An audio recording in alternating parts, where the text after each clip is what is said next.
let's take a minute and talk about something called active versus inactive relationships. Consider this data model here. This is the same model that we're working with. You'll note that on the right side of the model, we actually have two relationships drawn between the calendar lookup table and this Food Mart transactions table.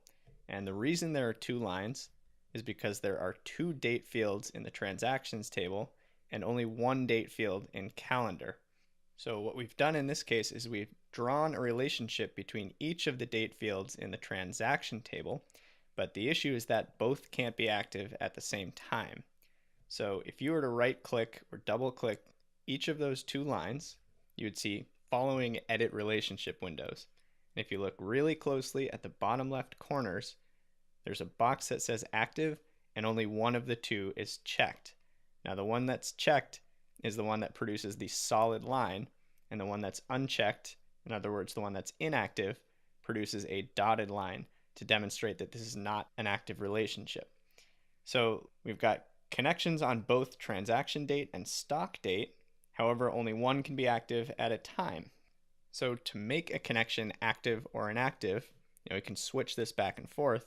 We can double click the connection, open up that edit relationship dialog box, and simply check the box to make it active. You can also access the active versus inactive toggle just by right clicking the relationship line itself.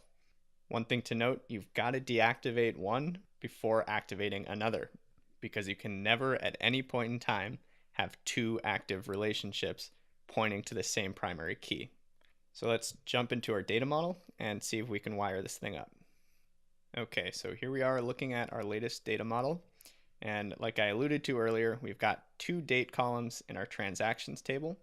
And right now we're connecting using transaction date as our foreign key and the date field in the calendar lookup as our primary. So if we take stock date and also connect it to date in the calendar lookup, you can see that by default, it's made that one a dotted line. And a little pro tip, if you hover over the lines, it will highlight which connections are actually part of that relationship, which is a really useful tool.